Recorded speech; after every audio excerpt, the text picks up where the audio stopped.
In this video, you will see how to navigate to the Infinite Campus Parent Portal to notify OKCPS that your student wishes to apply to one of our application schools. First, you will go to the Parent Portal login page, enter your credentials, and select Login. Once you've logged in, you will see the Message Center, and on the left, select Today.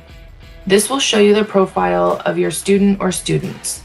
Make sure the correct student is selected before you move forward. Now that you have your student selected, on the left toward the bottom, click More. Now you're going to select the school choice bar. Using the drop-down, select Application.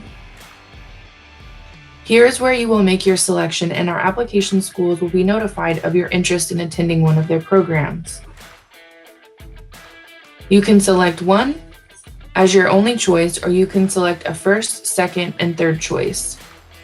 Once you've made your selections, click Submit and you're all done.